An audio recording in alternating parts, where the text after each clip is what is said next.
We've been using Lewis dot structures to describe why some molecules might form and some others might not. However, these Lewis dot structures are really not the best model for describing how molecules form and their stability. What's actually a better model is the molecular orbital theory, which uses molecular orbitals. Those are orbitals of entire molecules instead of just atoms. To understand these orbitals, to understand that there are two types of these orbitals, bonding and anti-bonding, you first need to understand that electrons moving about the nucleus are particles, but they're also waves. They have wave-like properties, and you can see here that some two electrons which are shared in a bond, if the electrons had the same pattern for their wave, that would provide a larger wave. Whereas if the electrons had opposite patterns, that would provide no wave at all. Or we can see here that there are constructive interferences, those which result in bonding molecular orbitals, in which electrons are shared between atoms, and those molecular orbitals are stabilizing. As an example, we have the sigma 1s molecular orbital. You see that it's lower in energy than typical 1s orbitals for atoms. The bonding molecular orbital for hydrogen, the electrons are lower in energy than the electrons on individual hydrogen atoms in the just 1s orbitals. And we can also see up here that when those two waves added up in destructive interference, that resulted in anti-bonding molecular orbitals, in which the electrons are not shared between atoms, but instead they spend most of their time kind of outside of the atoms. So essentially, instead of electrons being shared between the nuclei, electrons are instead shared further out, not between the nuclei, but outside of that region.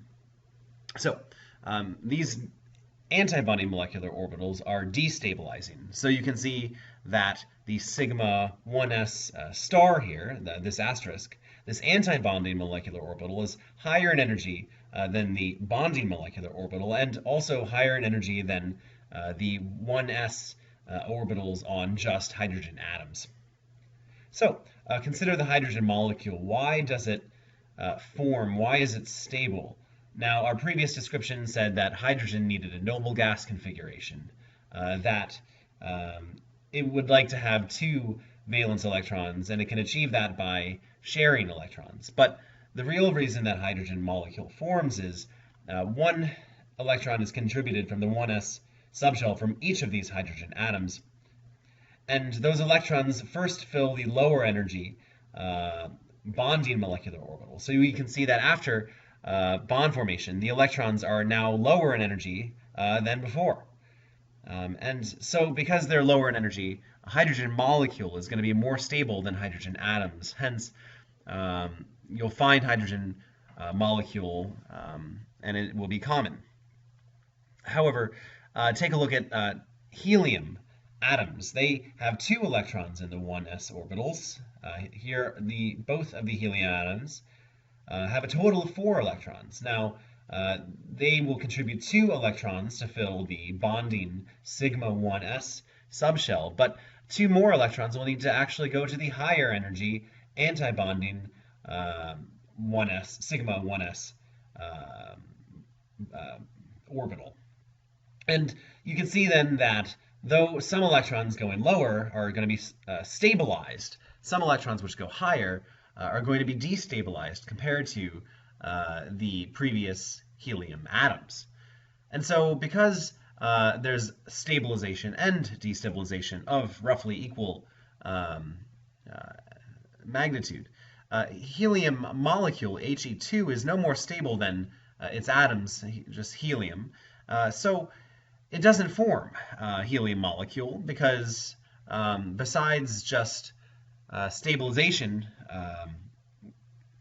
which we need to account for, we also account for entropy in the occurrence of reactions and processes. And there's more entropy disorder when we have separate helium atoms instead of helium molecule. All right, now we can discuss here the stability of having a relative number of total electrons. So if we had a H2 plus, so a hydrogen molecule, but with one electron removed, we would have a total of 1 electron, and it would fill in the sigma 1s subshell, or orbital. But if we had hydrogen molecule, both electrons would fill the sigma 1s orbital. If we had He2 plus, a total of 3 electrons, 2 will fill the bonding orbital, and 1 will fill the antibonding orbital. And finally, He2 has 2 in the bonding and 2 in the antibonding. So from this, we can calculate bond order of these potential molecules.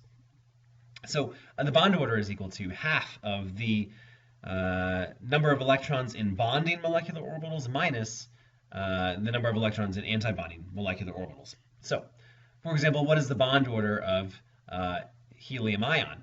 So we have 2 electrons in bonding and 1 in antibonding. So we have, in that case, we have, let's see, 2 minus 1, and then we multiply that all by half. So the bond order of helium ion is half. And it's half also for hydrogen ion, but 1 for hydrogen molecule and 0 for helium molecule.